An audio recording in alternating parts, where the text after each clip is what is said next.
espectacular. Nuestro invitado, ruego al director, doctor, por favor, esa es tu cámara para que lo conozcan, ¿sí? Están viendo ustedes al doctor Barúa, Agustín Barúa, especialista. Yo leí algo, doctor, de tu currículum, ¿sí? Psiquiatra, psicoterapeuta, antropólogo social e integrante de la Asociación Latinoamericana de Medicina Social. Y decías, ¿cómo llamarlo de Placero? Clínica Placera. Clínica Placera. Explicamos, doctor, ¿qué es lo que es clínica? Hace 8 años que yo trabajo como psiquiatra haciendo clínica psiquiátrica en bancos de Plaza de Asunción. Yo trabajé mucho tiempo en atención primaria de salud porque mi formación es como de psiquiatría comunitaria. Después de la situación en la crisis con Lugo, yo viajé 3 años fuera del país, volví, no pude entrar de nuevo y me pregunté dónde me gusta pensar con la gente. Y ahí me vinieron los bancos de plaza. Los bancos de plaza tienen una maravilla que son espacios de intimidad públicos. Los bancos de la plaza. De la plaza. De las plazas. Porque Sí, los bancos de plaza son donde trabaja Fito. Yo ni siquiera hago transferencia bancaria, así que yo nunca pienso en plaza de... El banquito puede tomar tereré en la plaza. Ok. Claro. Y remarcado, gracias por la negrita. ¿Por qué elegiste eso? Es decir, Porque ahí ¿qué hay? ¿Qué hay en una es un plaza? espacio de intimidad pública, es un espacio donde la gente ríe, se besa de lengua, se grita, llora en el espacio público. Y nosotros, uno de los grandes problemas que tenemos como sociedad azucena es el ocultamiento emocional. Tenemos vergüenza de nuestro sentir. Entonces los espacios son espacios exculpados de lo público para sentir. Entonces la idea es, trabajo así desde hace 8 años. O sea, ¿Y qué haces? ¿Te sentás en un banquito de la plaza? ¿Qué haces? Yo no, hay una fanpage del Facebook que se llama Clínica Placera, donde contacto o por teléfono y acuerdo día, hora y plaza. Son encuentros de 45 minutos. Es como el setting. Están programados. Está programado, ¿no? Encuentros individuales, a veces pareja, a veces familia. Y yo creo también que, le decía fuera de micrófono que Asunción necesitamos también más habitar el espacio público. Entonces, llevar la clínica al espacio público tiene que ver con que no sea el espacio público siempre el lugar de la desconfianza, de la inseguridad o del consumo. Desconfianza como consumo, inseguridad como shopping, que puede comprar, ¿no? O sea, que el espacio público sea el espacio de encuentro en la diferencia. Y por otro lado, no es lo mismo el sufrimiento psíquico que el físico. Si me duele mi rodilla, te muestro mi rodilla. Si me quiero matar, no sé si me siento tan libre para contar. Y es un gran problema de salud mental la secuencia conflicto, preocupación, aislamiento. Conflicto hay siempre, preocupación depende, pero el aislamiento es opcional. Si tuviéramos una cultura de menos aislamiento, podríamos cuidarnos mejor. Tiene que ver con esa apuesta también. Uh-huh. Bueno, no, para aclarar, porque con William hoy dijimos Clínica Placera. Placero. Interesante. Sí. No sonó un poco a ese. Yo y te mercadera, ve. Te dice, ¿verdad? Aguante la mercadera. Aguante la mercadera, claro, sí. Aguante el grito. Y el grito, ¿Cómo, la comunicación. A ver, qué importante lo que acabas de decir, porque esa placera, ¿verdad? A la que muchas veces se la subestima, se la menosprecia, se la desprecia. Sin embargo, despectivamente usamos de placera. El término, ¿verdad? Es una persona que tiene una capacidad enorme de expresar lo que siente, cosa que muchos no sabemos hacer. De hecho, por ejemplo, yo me acuerdo que una vez en una reunión de la Sociedad Paraguaya de Psiquiatría, yo conté una historia. Había unos 85 psiquiatras, hay unos 140 psiquiatras en todo el país. 85, nunca fuimos tantos juntos. Y yo dije en un momento, conté una experiencia de un chamán y no pude terminar la experiencia porque un psiquiatra desde el fondo dijo: sé chamán vos. Como si fuera que es ofensivo el saber que no es bien el mundo médico científico o el mundo placero, de las placeras, del mercado. O sea, nosotros venimos de un paradigma de salud mental donde lo comunitario es importante y toda la gente es sujeto de cuidado y produce cuidado a su manera, no solamente el psiquiatra. Y eso también es parte de la apuesta. Yo a veces, mi equipo es el barrendero de la plaza que ya sabe que esa persona viene a verme a mí porque está asustada y mirando por todas partes. Y él me dice: doctor, aquella es tu paciente, ¿verdad? Sí es. Claro. Qué notable. Bueno, Agustín, ¿cómo comenzamos este análisis? Porque lamentablemente el asesinato de Sofía en San Gervasio, en la colonia Independencia, fue, no sé si el disparo mortal de una situación que todos los especialistas, tus colegas, psicólogos también advertían, educadores, estaban diciendo: acá algo no está bien, aparte de las deficiencias que tenemos en las famosas 3 materias que no logramos superar, la violencia que se incubó, o no sé si se incubó, ¿cómo se puede decir eso? Se potenció durante la pandemia por la soledad, por el aislamiento, por el encierro. Entonces, ¿Cómo tenemos que comenzar a analizar este momento y aprovechar que hay mucha atención después de lamentablemente de la tragedia de Sofía?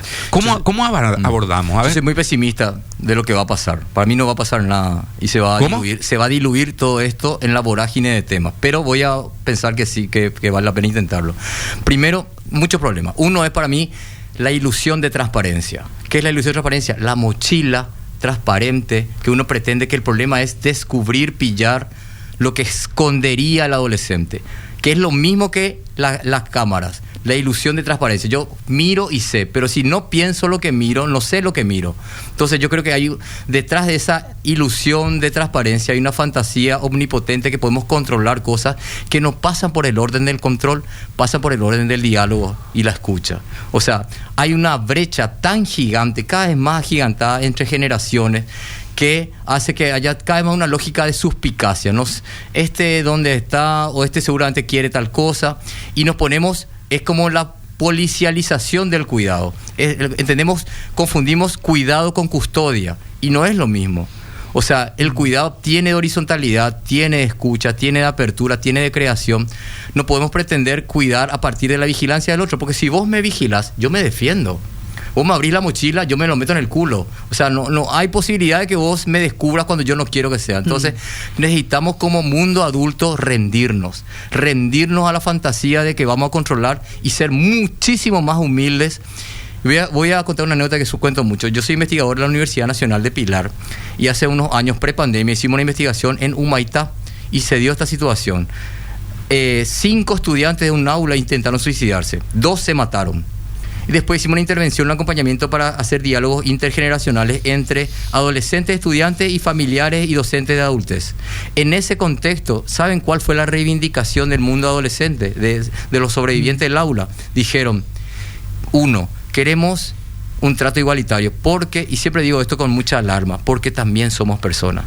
O sea, la cosificación de las generaciones jóvenes, el descalificarle como una voz autorizada, legítima, genera enfrentamiento y genera enfrentamiento progresivamente más agudo. Entonces, reconocer que somos personas es reconocerle su legitimidad y no tratarle como cosa o propiedad. ¿A quién le reclama eso?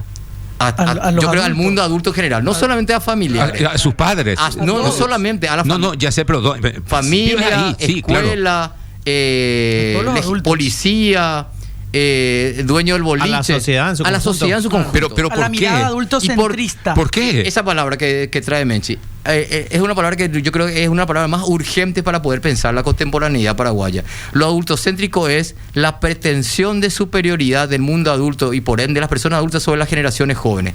Esa pretensión de superioridad hace que todo el tiempo estemos mirando sin escucha sensible. Y acá retomo lo de Humaitá.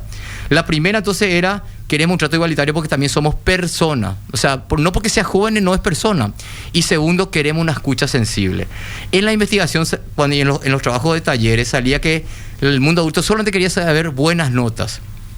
Eso, y decía, y lo que yo te quiero decir que, entonces, la investigación se llama Macaná Yeuma, así se llama la investigación, los resultados finales, porque era la macanadización del discurso joven, y era la imposibilidad de que te cuente lo que quiere.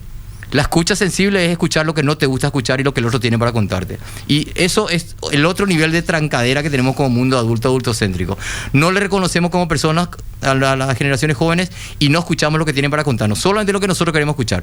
Y ahí obviamente si no hay comunicación, no sabes lo que pasa. En una investigación que hicimos también en la universidad sobre suicidio en Pilar, llevamos los resultados a San Ignacio Misiones y en una de las presentaciones, con un grupo de adolescentes, de 350 adolescentes, se paró un adolescente y dijo esta frase: los padres no conocen a sus hijos, simplemente. O sea, no es un problema ni siquiera de diferencia a punto de vista, es de desconocimiento. O sea, no te enterás lo que pasa en el mundo. Y después obviamente pasan cosas que se escandalizan, pero es que no tenemos ni el tiempo, ni la vocación, ni la apertura para poder escucharle al mundo joven en su sensibilidad. ¿Y preparación?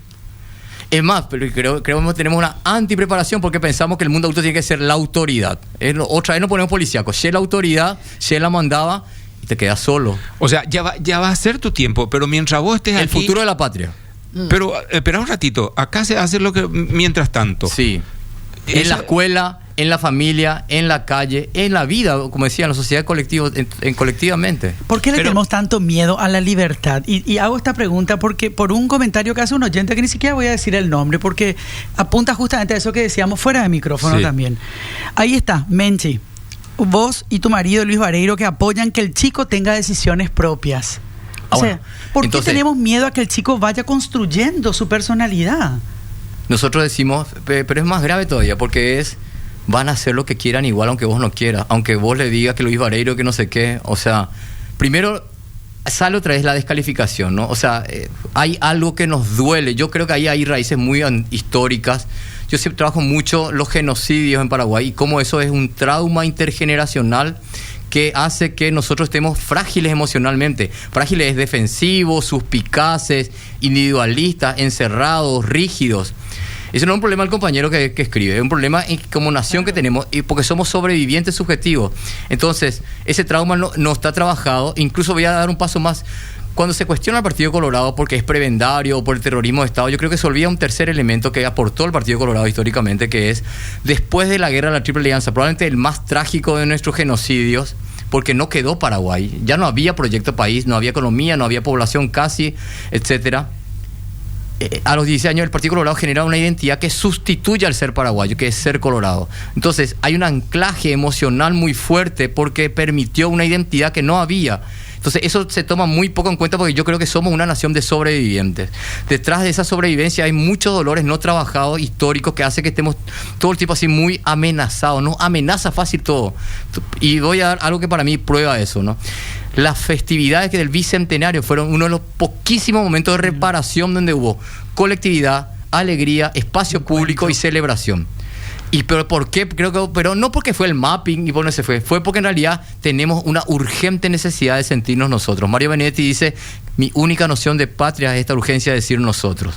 Entonces, esa cuestión colectiva me parece que tenemos que trabajar y está de fondo, por eso somos tan defensivos. Cualquier cosa, no, vos sos comunista, no, vos sos feminista, vos sos fundamentalista, no, vos sos no sé, feminazi. Nos descalificamos todo el tiempo porque nos amenaza demasiado la diferencia. Y por eso creo que somos un pueblo sobreviviente. Yo siempre le digo, claro, cuando te vas clásico, salís de Paraguay, la gente te dice, no conozco Paraguay. Y sí, porque nosotros somos una nación de lápidas. Nosotros estamos volviendo de la muerte de a poquito. ¿Y cómo estamos volviendo de la muerte? Yo creo que un factor que nos saca de la muerte, que es esa cosa tan defensiva, ese ultranacionalista que tenemos, pero es ultranacionalista de un Paraguay congelado que no se mueve, y toda realidad social se mueve. Yo me acuerdo que como investigador una vez me tocó estar en General Díaz Ñembucú y conozco a un adolescente de 16 años que me dice que le gusta la música indie vietnamita. General Díaz no tiene 2.000 habitantes. Y yo decía, primero que no sabía que indie era independiente en inglés, ¿no?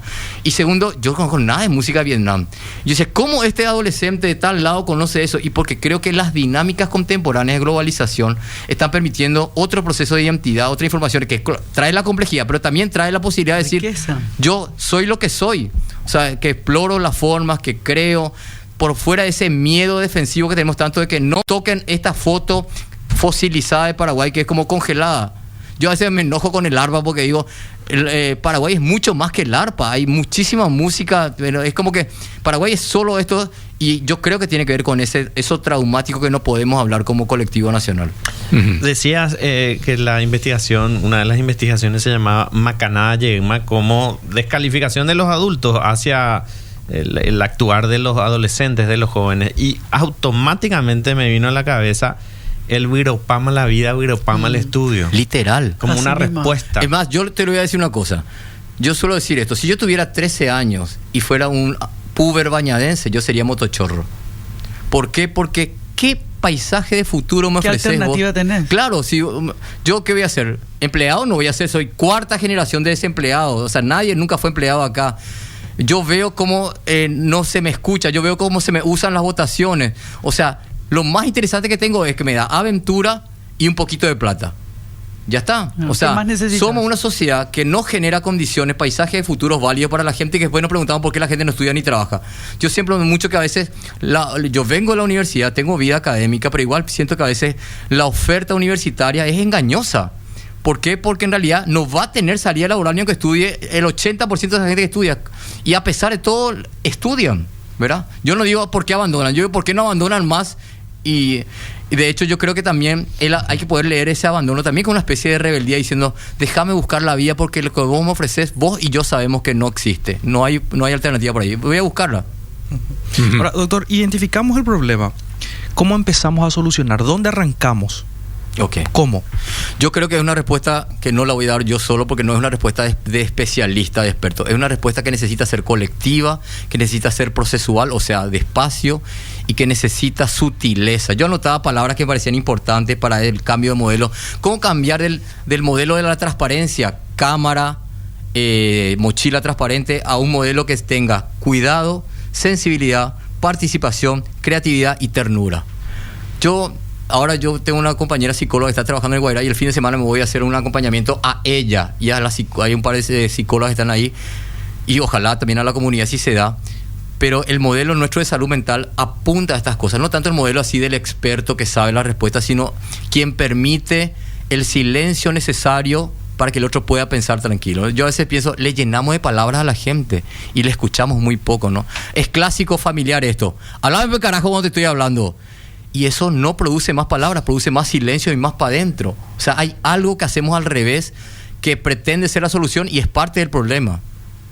Mira, estaba leyendo justo, Agustín nos trajo un libro que se llama Ye desencuadra, del encierro hacia el VA. Y el Ye desencuadra como la desmanicomialización, ¿verdad? Pero en realidad, vos fíjate que lo que tenemos que hacer, a propósito de lo que pregunta William, es el Ye desencuadrarnos.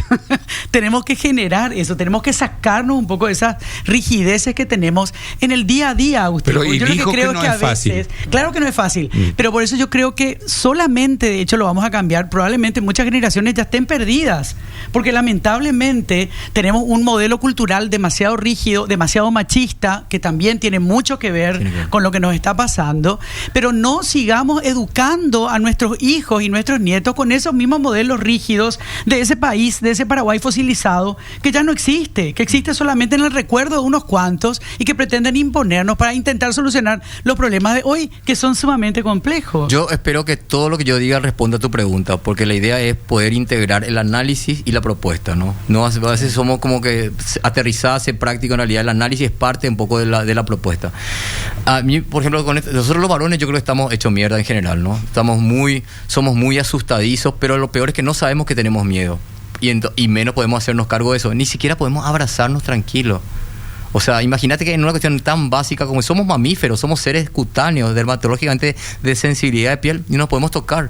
Y ni qué decir ya pensar nuestro afecto, pedir ayuda. Yo siempre recuerdo una investigación en un país nórdico que investigaba conducta suicida en diferentes profesiones de ese país, y del grupo médico decían, había menos intentos suicidas y más suicidios consumados. Y decían, bueno, claro, son médicos, saben matarse. Pero el estudio decía que no era por eso, decía, porque a los médicos no nos enseñan a pedir ayuda. A los varones no nos enseñan a pedir ayuda. O sea, no tenemos permiso para eso. Eso es una cuestión importante. Lo otro sobre la normalidad, hay una palabra que me gusta mucho y la quiero poner acá, que es normopatías. Joyce McDougall, una psicoanalista neozelandesa, acuña la noción de normopatía y dice que es la hipernormalidad. Yo creo que nosotros tenemos muchos problemas normopáticos, somos demasiado normales. La excesiva normalidad tiene que ver con uno, no sabemos, nos cuesta muchísimo decir no sé, no puedo pedir ayuda. Siempre estamos como en un juego de apariencias.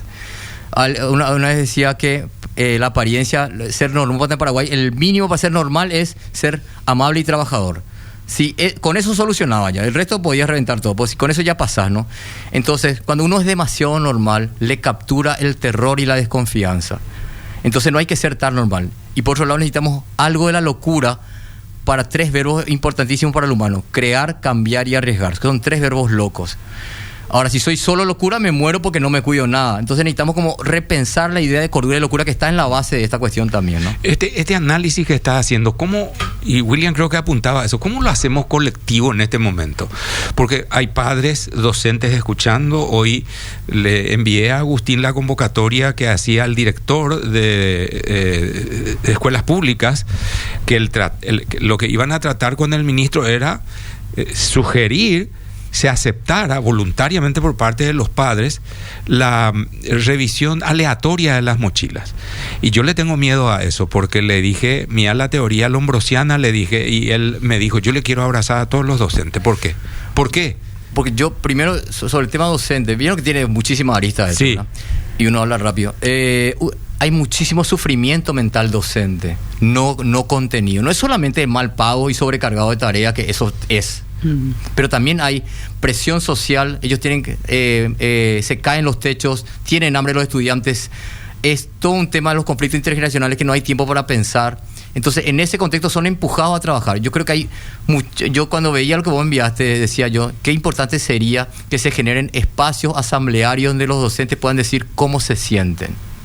Y O sea, sin primero apuro, ellos. Entre ellos primero, ¿no? Espacio protegido, sin apuro, sin juicio. Yo siempre digo, 80% de mi trabajo clínico como psiquiatra es escuchar sin apuro y sin juicio. ¿Qué es sin juicio? Sin juzgar, sin decir si sos bueno sí, o malo. Sí, sí. Ah, Sin mira, juicios de sí, valor. con razón, pues Sin así, juicio de mira, valor. eso no. Eso es fundamental. Y después son ellos hacer una pregunta colectiva más abierta, que es ¿qué necesitamos en este momento? Porque a lo mejor lo que necesita la gente es contar sus problemas. O sea, sus problemas personales, todos están cargados por otras cosas. Entonces, espacios sin apuro. Somos recontenidistas con la cuestión educativa. Le llenamos de contenido, presionamos y no se genera vínculo, no hay pausa, no hay reflexión. A veces, eso es una cuestión. Otro tema para que vos decías es, nosotros decimos en un capítulo de YS Encuadrada 7 sugerencias para la cuestión intergeneracional, que es escucharle lo que no querés escuchar, ofrecerle siempre tu presencia en el peor de los temas que vos no le vas a jugar y le vas a acompañar. Deja que te problematice a vos también, que tu hijo, tu hija te puedan interrogar, no solamente que sea un monólogo, sino que sea una conversación, y también preguntarnos qué tan tristes y aburridas son nuestras propias vidas adultas, por eso les juzgamos tanto a los adolescentes. Recordemos que hay una idealización, por ejemplo, de los cuerpos juveniles, ¿no? Como objeto de deseo de consumo. Entonces, a veces le envidiamos la juventud a la gente. A mí me ofende todavía cuando me dicen señor, y si me dicen don, sí que lloro. Entonces, estamos muy en crisis también con nuestra propia adultez y no tenemos mucho espacio para bajar la guardia y decir, che, a mí me duele esto. Bueno, entonces, por una cuestión, ¿cómo remataría un encuentro? ¿Qué tenemos que hacer, digo, en conjunto? Políticas públicas, la sociedad, la comunidad educativa, como se dice. ¿Cómo lo hacemos? Yo no me voy a poner tan tecnócrata. Sí. Voy a pensarlo de una mirada más comunitaria. Voy a repetir estas 5 palabras. Y para la audiencia o televidencia, no sé. Sí, te están viendo. ahí, sí. Cosas, porque uno no entiende más estos medios. Sí. Entonces, para la gente que está como conectada, ¿cómo volver su cotidiano sintonizado con estas 5 cuestiones? Cuidado, sensibilidad, participación, creación, ternura. Que eso permee nuestras relaciones, nuestra forma de comunicarnos. Volver nuestro cotidiano eso. Y después, claro, sería fantástico tener un gobierno que tomara esto en serio y no pudiera mochila transparente, ¿verdad? Pero por lo menos que nosotros como sociedad tengamos la iniciativa de ir generando en nuestros territorios, comunidades, vecindades, instituciones, relaciones, familias, etcétera. Pero mochila transparente ni siquiera como una solución a corto plazo ya, Juve. ¿Sabes qué pasa? Insisto, las personas tenemos derecho a secreto y a intimidad. Vos no me podés revisar todo. Ni siquiera un terapeuta explora todo el inconsciente de una persona porque tiene derecho a ocultamiento. O sea, en vez de forzar e invadir los espacios, generemos la confianza para que te cuenten. Pero para generar confianza necesitamos tiempo, paciencia, apertura, solidaridad, sensibilidad y espejo sobre uno mismo. Es mucho más fácil apostar a las mochilas y a las cámaras que hacer lo otro. Pero hay proceso, Otro es más doctor. trabajoso. No, y Pucútaco ahí, nosotros necesitamos una solución ahora. Lo que pasa... No existe, pues. Pero ese tono Oscar, mismo, exactamente ese eso que yo tono, sé que es la pasión de Oscar, yo sé que él sabe. Sí. Pero cuando vos decís eso, el tema es el siguiente, es la fantasía del clic. Es yo aprieto el botón y Claro. pongo Ya la está cámara. solucionado. Aprieto el botón y en realidad esto implica que uno entre dentro del problema, no sea un observador de la grada, sino que entre dentro del problema y que quiera implicarse en un proceso donde uno mismo va a tener que cambiar. Yo creo que esa es la gran apuesta para un cambio de paradigma, de modelo. ¿Te puedes Dale. quedar un poquito más, Agustín? Puedo. Porque ahora tenemos que ya terminar nuestro contacto con NPI, pero Sí. hay muchísimas consultas que me parece que pueden ser muy importantes. Tenemos hora que para que Agustín las pueda responder sin que sea un consultorio consulta personalizado. una consulta pero para placera. para Dale. analizar lo que plantean Cerramos los entonces. oyentes. A la gente de NPI, el doctor Agustín Barúa nos acompañó hoy y probablemente tengamos la posibilidad en algún momento de seguir contando con él. Así es que, bueno, nos despedimos con ustedes hasta mañana.